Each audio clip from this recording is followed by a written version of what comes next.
Heavens on the Go, Wednesday, January 28th, 2026. Topic: Understanding Satanic Traps, Part 2. Memory verse: Deuteronomy 30:19.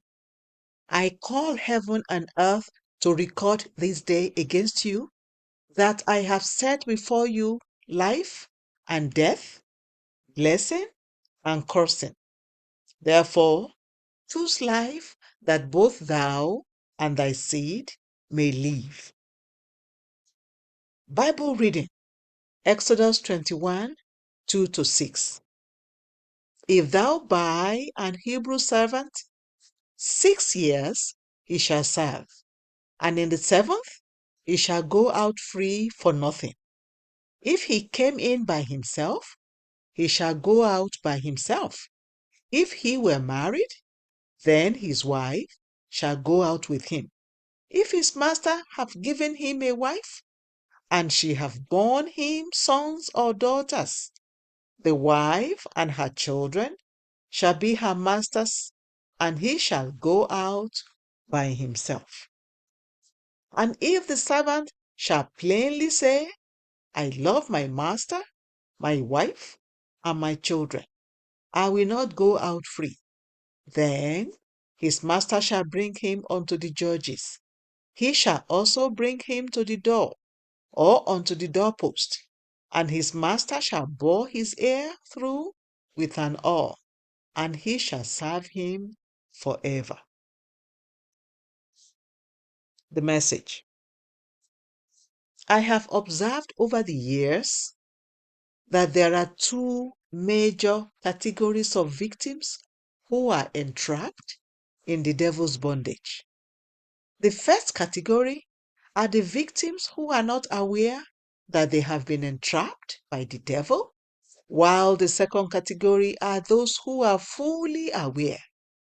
Within this second category, there are two major sets of people: those who want to be set free and those who do not. Today, I will be discussing the set of victims who know that they are in bondage but do not want to be set free.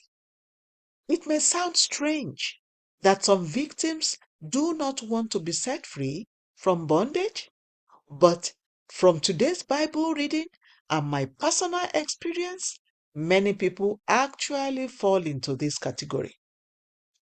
For example, I have met witches who like the fact that they are witches and don't want to be set free. I recall a particular incident that occurred years ago. A married couple started attending our church, but after a short while, the wife stopped coming. When we followed up with her, she told us that since she started coming to our church, she had been unable to fly to her witchcraft meetings at night. Since she wanted to continue flying to her meetings, she stopped coming. Deliverance was available to her, but she preferred to be in bondage.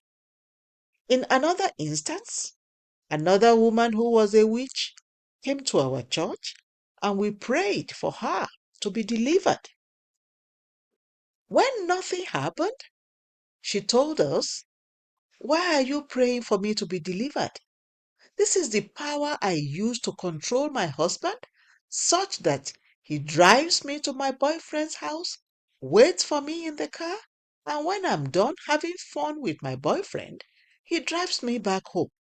Do you want me to lose that power? She held on to her bondage even though deliverance was available to her. If God wants to set someone free from bondage, but the person does not want to accept his offer, then that fellow will remain in bondage, since that is what the fellow wants. Such a person is a willing captive, and even if the person is forcefully delivered but does not submit to God, he or she will be recaptured and repossessed again. Matthew 12:43-45. Tomorrow, I will discuss how you can ensure that a willing slave of the devil is unable to harm you and how you can possibly compel them to seek deliverance. Key point: those who are in bondage and refuse to accept Jesus' offer of deliverance are at the risk of eternal condemnation. Bible reading in 1 year, Leviticus 1 to 4. Hymn for today: Guide me, O thou great Jehovah. The Open Heavens is written by Pastor E.A. Adeboye, the General Overseer of the Redeemed Christian Church of God. God bless you.